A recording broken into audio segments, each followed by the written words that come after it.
Então, boa noite a todos. Eu vou seguir nesse livrinho aqui, Jesus no Lar. Para quem não sabe ainda, esse livrinho aqui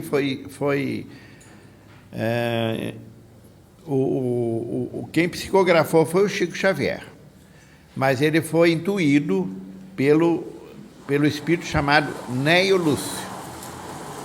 Neio Lúcio vem ser, quem leu 50 anos depois, ele vem ser um personagem daquele livro, que lá ele se chamava Cneio Lúcio. Ele reencarnou no Brasil, se dedicou à educação, e ele foi pai do Rômulo Joviano, que foi o chefe do Chico. Porque esse chefe do Chico era espírita, fazia o evangelho no lar, e o Chico participava aqui na Fazenda Modelo, né, que era uma fazenda do Ministério da Agricultura, que depois o Chico veio a ser funcionário, né, funcionário público. Provavelmente o melhor funcionário público que teve, porque dizem que ele era bem compenetrado. E ele não psicografava nada fora. Horário é horário. Horário de trabalho era horário de trabalho. Geralmente ele psicografava lá pelas 6 horas em diante, às vezes ia até 1h da madrugada, às vezes ele varava a madrugada, então, e nunca ganhou nada com isso, em questão de dinheiro. Ele passou todos os livros que ele psicografou, que ele dizia que não era dele, para várias instituições. A FEB, que é a Federação Espírita Brasileira, que tem os mais assim que são lidos. Mas tem a GM, que é lá de São Bernardo do Campo, tem a IDE, que é do interior de São Paulo. Então vamos ver o que o Neio Lúcio vai nos contar, porque ele vai nos contar uma fase que Jesus ficou na casa de Pedro. Então ele pregava durante o dia e à noite ele pernoitava na casa de Pedro. Mas à noite ele continuava disponível, porque isso é uma das coisas que nós temos que perguntar para nós. Nós somos pessoas disponíveis ou a gente nunca tem tempo? Nunca dá. Agora não posso. Então, são coisas que, se nós falamos isso, nós não somos aqueles bem-aventurados, sejam os homens de boa vontade, que Jesus falou. E Jesus dá demonstração, ele é o maior exemplo que passa aqui pelo planeta. Eles primeiro, porque ele que começa o estudo dentro da casa de Pedro, dentro de uma casa, não é de uma sinagoga, porque ele começou também a participar das sinagogas, mas os escribas, os sacerdotes, queriam moldar ele ao jeito dele, aos padrões dele, ao ritual deles, às formalidades deles.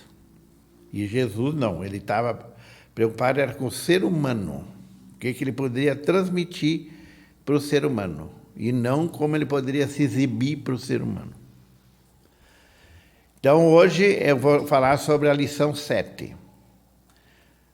O maior servidor. Quem seria o maior servidor? Presente à reunião familiar, Filipe, em dado instante, perguntou ao Divino Mestre: Senhor, qual é o maior servidor do Pai entre os homens na terra? Jesus refletiu alguns minutos e contou. Então, vocês vejam, Jesus é o ser mais evoluído que passou por aqui. Vocês vejam que ele não começa de supetão a já falar. Ele vai primeiro meditar, analisar o que ele pode falar para realmente satisfazer o Felipe, aquela pessoa que está perguntando. Você vê que diz assim, ó, Jesus refletiu alguns minutos e contou. Porque é uma das coisas que chama muito bem a atenção. Jesus fala serenamente, pausadamente.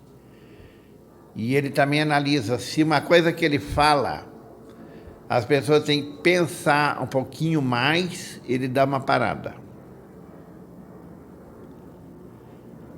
Grande multidão se congregava em extenso campo. Isso aqui nós podemos considerar o nosso planeta Terra, esse extenso campo. Grande multidão se congregava em extenso campo. Quando aí estacionou, famoso guerreiro carregado de espadas e medalhas, que passou a dar lições de tática militar, concitando os circunstantes ao aprendizado de defesa. Vocês podem ver que nosso planeta Terra, quanto mais era para trás, mais nós era agressivos. Porque nós somos cria daqui, eu acho. Ou nós somos ET, viemos de outro planeta. Então, eu acho que nós somos daqui. Então, tudo que existe na história que nós estudamos, direto ou indiretamente, nós participamos. Na época que Jesus estava aqui, nós estávamos por aqui também. Agora estava encarnado ou desencarnado, não sei. Mas provavelmente a gente tomou conhecimento da encarnação dele.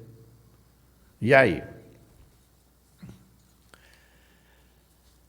O povo começou a fazer exercícios laboriosos, dando saltos e entregando-se a perigosas corridas, sem proveito real. Todavia, continuou como dantes, sem rumo, sem júbilo, perdendo muitos jovens nas atividades preparatórias de guerra provável. Porque, se nós olhar bem a história, sempre houveram guerras. Eu acho que nós estamos numa fase que menos guerra tem. E muita gente acha que o planeta está pior, que o ser humano está pior. Sempre houveram. Alguns mais... Provavelmente aqui não existe ninguém de 1914.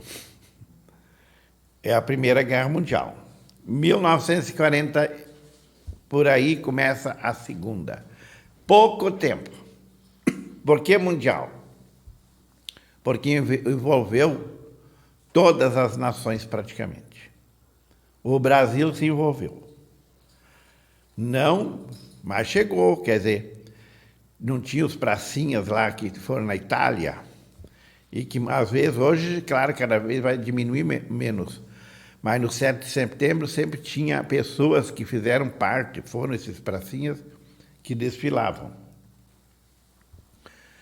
Mas foi uma coisa que, claro, faz parte do crescimento do ser humano. Mas mais nos comprometeu do que nos fez evoluir. Que é a guerra, que é por isso que ele está colocando aqui.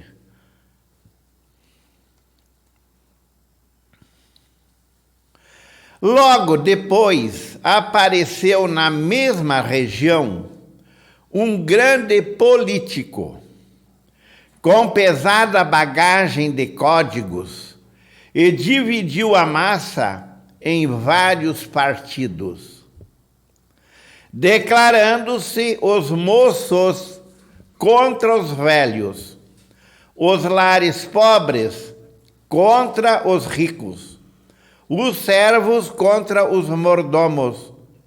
E não obstante a sementeira de benefícios materiais introduzidos na zona pela competição dos grupos entre si, o político seguiu adiante, deixando escuros espinheiros de ódio, desengano e discórdia entre os seus colaboradores. Será que hoje nós não vivemos ainda isso? Essas duas coisas que eu já li estão presentes no mundo. Porque se as pessoas que se metem na política, elas realmente estivessem interessadas no progresso do ser humano, eles nem se dividiam em partidos. Não existia tantas religiões como existem, seitas. Se for mais lá para trás, tinha o quê? Os católicos, os muçulmanos lá do outro lado, depois veio o Martinho Lutero, vieram os luteranos, os calvinistas, e assim foi. Hoje, teve uma fase de uns anos atrás, uns 10 anos atrás, que quantas casas tinham por aí que tinham uma igreja, um projeto de igreja. Todas com o Evangelho na mão. Todas se baseando no Novo Testamento, algumas falando mais no Antigo Testamento, mas uma falando mal da outra. Quando pelo menos o religioso devia se diferenciar do político, que se combate. Por isso que nós temos que pensar, como é que nós nos achamos que estamos no Espiritismo? Nós somos melhores do que os que estão em outras religiões? Porque o Espiritismo vai fazer nós estudar mais, entender mais, mas na prática, será que a gente está melhor do que eles?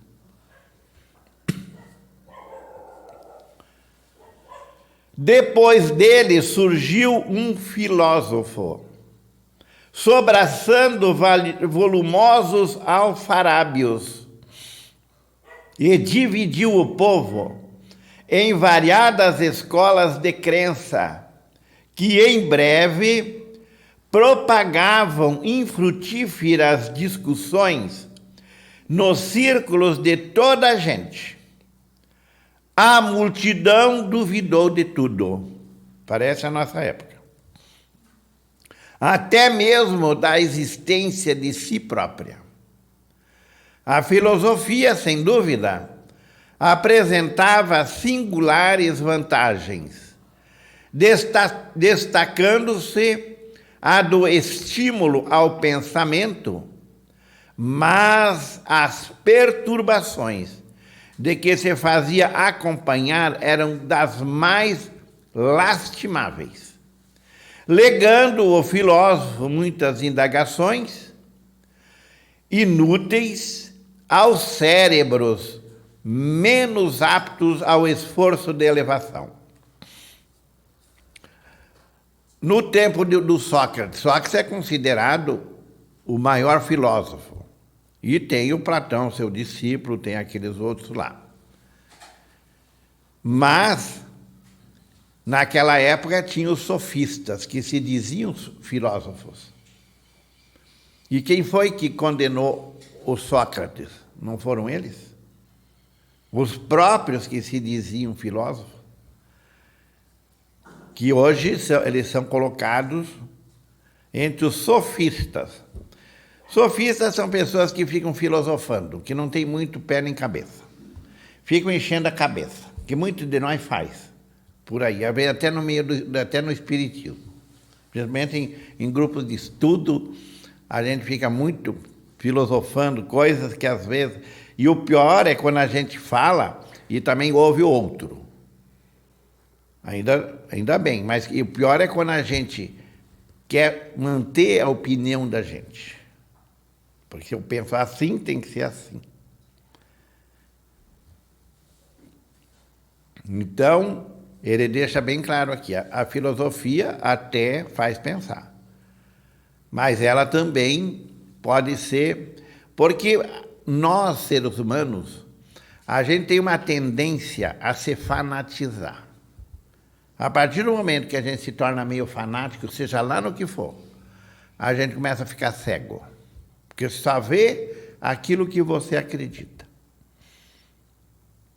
Por isso que a doutrina espírita, o dia que a gente entender bem ela, nós vamos ver o quanto que ela é ampla e o quanto que ela dá condições de nós juntos, não é individualmente cada um, nós juntos evoluirmos em todas as áreas. Em seguida, compareceu um sacerdote, munido de roupagens e símbolos, que forneceu muitas regras de adoração ao Pai. O povo aprendeu a dobrar os joelhos, a lavar-se e suplicar a proteção divina em horas certas.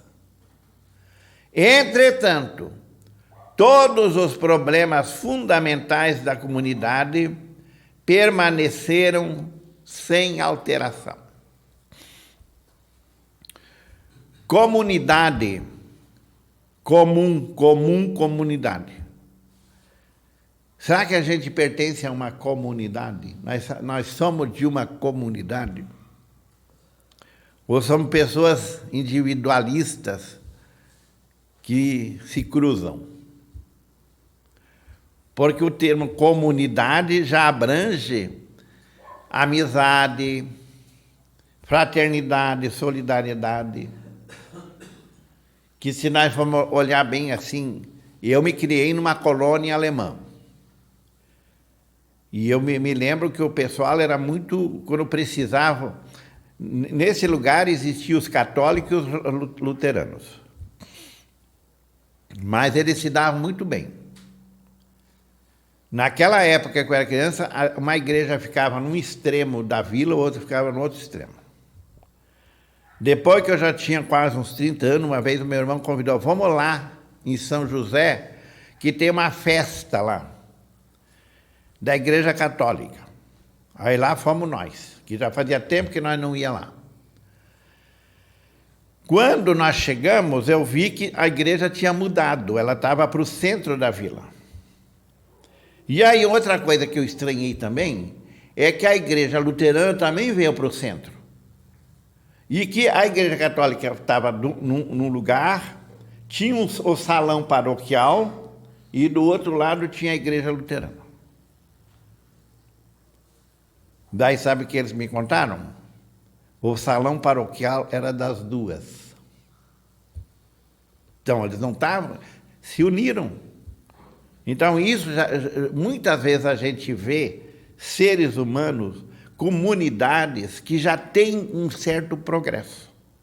Porque a gente acha muito que cidade grande, claro que cidade grande tem muito mais consumo, tem muito mais coisa para comprar, tem muita coisa para se divertir, mas a vivência mesmo, a nossa vivência, convivência com o próximo, como é que é?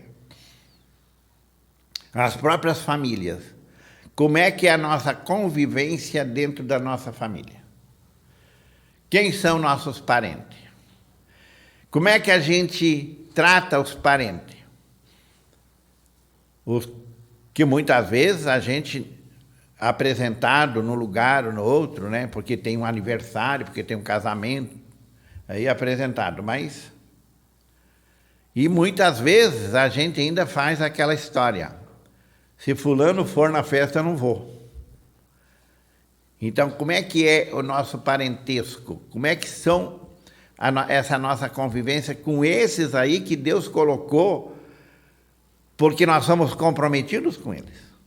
Deus não coloca ninguém próximo um do outro por nada. Nem o vizinho, que dirá os parentes. E aí que fica bem claro. Se nós não reatar, porque se nós formos antipáticos com eles, porque não gostamos deles, por isso e aquilo, claro que pode ter coisa do passado, mas nós não estamos juntos de novo para se reconciliar e não para aumentar a desavença.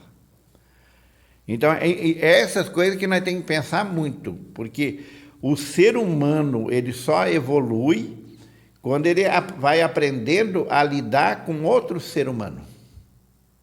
Enquanto nós ficarmos no nosso egoísmo, no nosso individualismo, por mais que a gente se ache Por mais que a gente já tenha amontoado coisas materiais que vão ficar tudo aqui, e a vida vai continuar, e aí?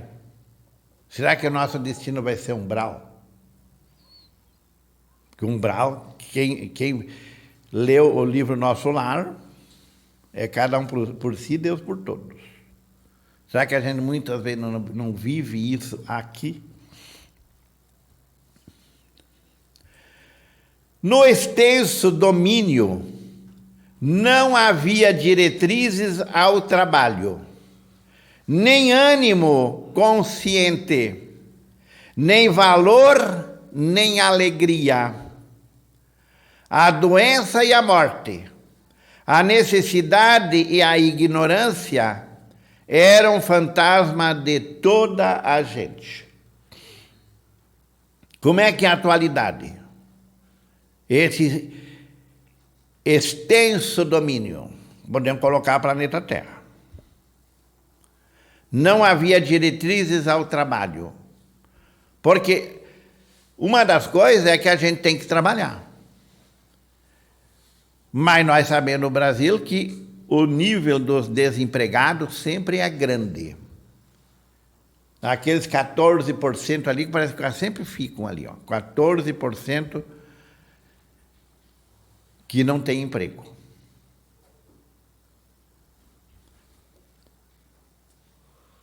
Nem ânimo consciente.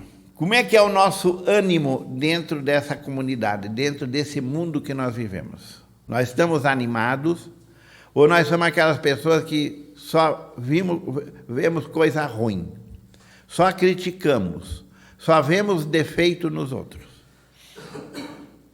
Porque o que é as redes sociais? Elas são reflexo do que é o ser humano. Como é que estão as redes sociais? Se nós participamos delas. A gente mais se concilia ou a gente mais se pega?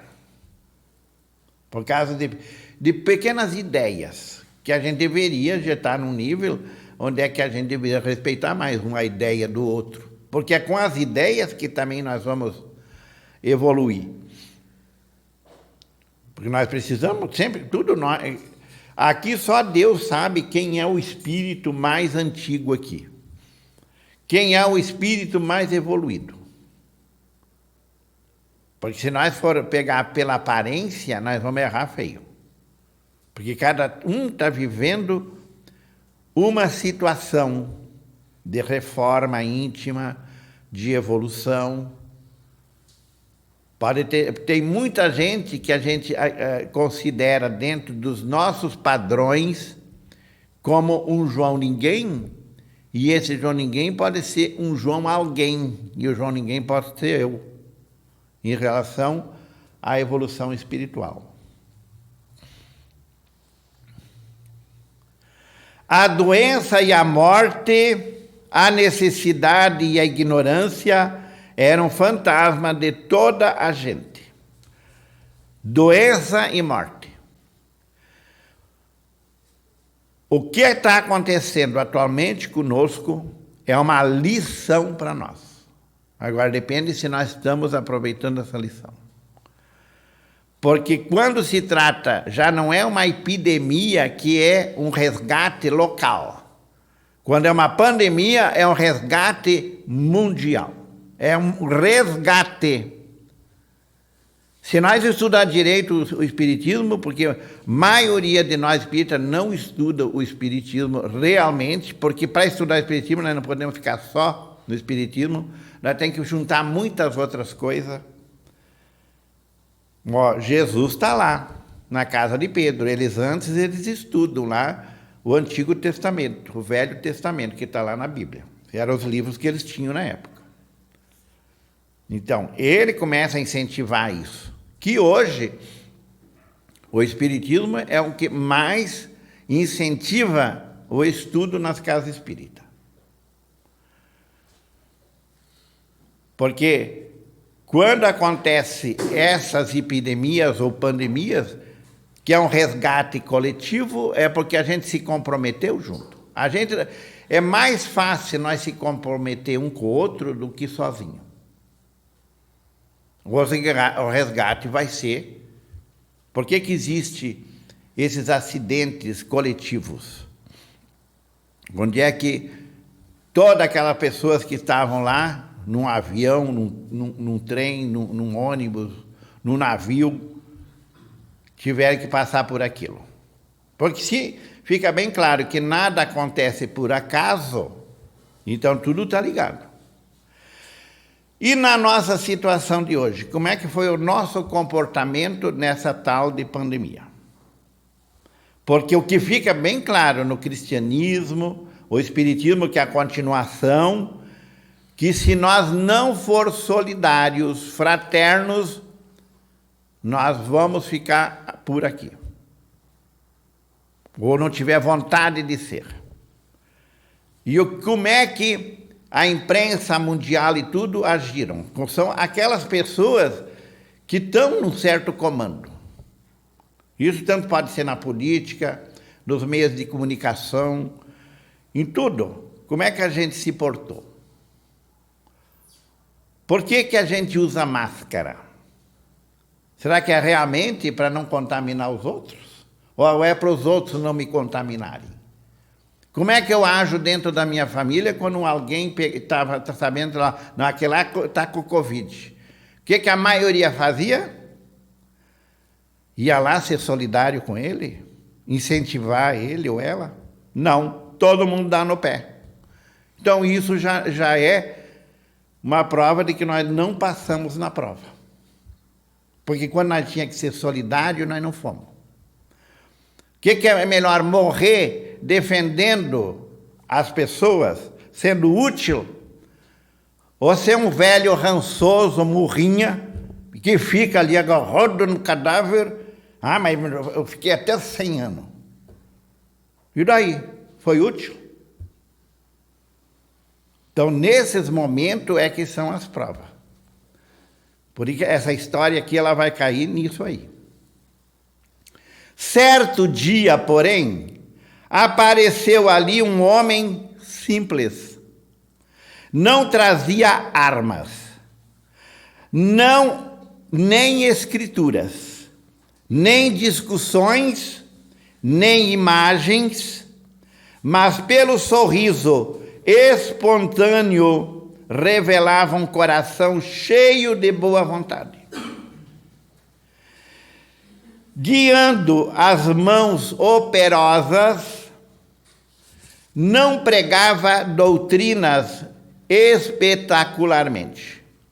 Todavia, nos gestos de bondade pura e constante, rendia culto sincero ao Todo-Poderoso. Começou a evidenciar-se, lavrando uma nesga de campo e adornando-a de flores e frutos preciosos. Todos nós aqui já fomos colonos. Todos nós já fomos agricultores. Não sei em que encarnação. Mas fomos, porque o ser humano vai evoluindo assim. E nessa fase em que o ser humano começou a participar mais dos lugares urbanos, saiu do meio rural e foi para o urbano, como é que foi essa mudança? Se negando de onde saiu. Maioria negava a sua origem, porque saiu da roça, porque saiu do mato. Então, lá iam os engomadinhos das cidades, que estão cheios.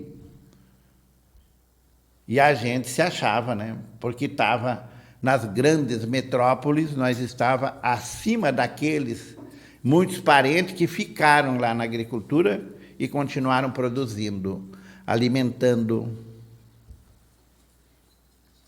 Nenhum de nós estava com a barriga cheia se não tivesse agricultor. Gente que planta, gente que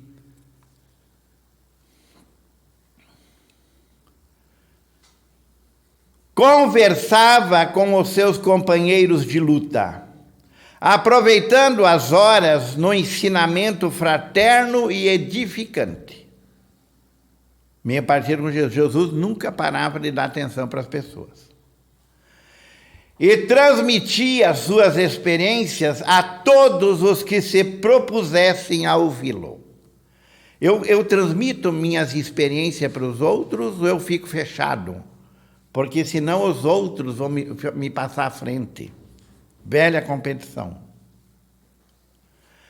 Aperfeiçoou a madeira, plantou árvores benfeitoras, construiu casas e instalou uma escola modesta. Como é que eram essas vilas lá no passado? Era tudo organizado. Era a própria comunidade que formava a sua igreja, a sua escola e assim ia indo. Não tinha posto de saúde. O hospital, se tivesse, era em uma outra cidade. E como é que essas pessoas sobreviviam? E hoje nós somos tão cheios de história aí. Em breve, ao redor dele, viçavam a saúde e a paz, a fraternidade e as bênçãos do serviço, a prosperidade e o contentamento de viver. Com o espírito de trabalho e educação que se ele difundia, a defesa era boa. A política ajudava. A filosofia era preciosa. E o sacerdote era útil. Vocês estão vendo? Todas essas coisas que nós muitas vezes colocamos no mundo com orgulho, né? Que é esse defeito que ainda está dentro de nós. Se nós fosse mais simples, o mundo seria muito melhor. Que nós seríamos melhores um para o outro. E não estar sempre competindo. Provavelmente nem dinheiro existiria, porque nós não ia precisar nem de dinheiro. Mas hoje, a maioria de nós é obsessivo com o dinheiro. Acho que ele vai resolver tudo. Dinheiro é faca de dois gumes, depende da maneira que usar. Porque todas as ações no campo permaneciam agora presididas pelo santo imperativo da execução do dever pessoal no bem de todos. Dever pessoal no bem de todos. Que praticamente não existe, embora com a nossa atual evolução. Porque ainda continuamos cada um por si. Quando é para fazer, eu não posso. Quando é para tirar proveito, daí eu sou presente. Nossa sociedade ainda é, porque nós somos assim. Quantas pessoas dentro da própria família, quando são bons, são mão aberta e tudo, são catalogados de trouxa, seu bobo. Quantas mães eu já vi chamar o filho de trouxa? Tu é trouxa, meu filho, tu é bobo. Tu vai na casa do outro e esconde os brinquedos dele. Você aqui, assim, escracha tudo. Então você é bobo, meu filho.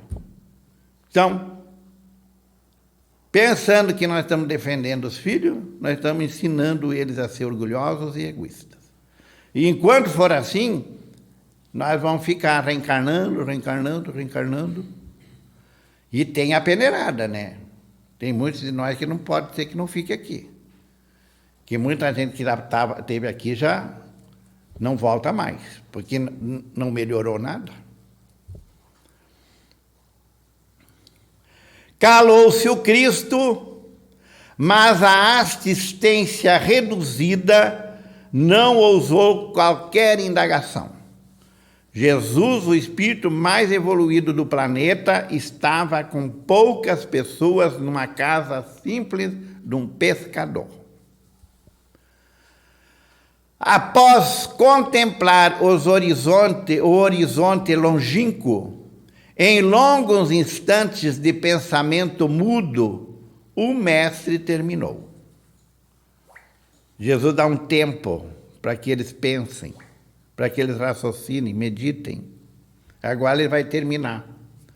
E o que ele vai dizer agora serve para nós direitinho. Em verdade, há muitos trabalhadores no mundo que merecem a bênção do céu, pelo bem que proporcionam ao corpo e à mente das criaturas. Mas aquele que educa o Espírito eterno, ensinando e servindo, paira acima de todos. Então, quanto mais materialista nós for, mais ganancioso, mais abaixo nós estamos. Quanto mais a pessoa for desprendida e mais voltada para o ser humano, ela paira acima de todos. Que é isso que a gente está aqui fazendo. Para, quem sabe, o dia que a gente desencarnar, ir numa colônia tipo nosso lar. Porque o nosso lar, provavelmente, nós não vamos, se nós morrer aqui em Santa Catarina. Porque lá, o nosso lar fica no Rio de Janeiro, então temos que morar lá. Então tá, meus irmãos. Muito obrigado, e tudo que aqui foi dito, primeiro serviu para quem falou.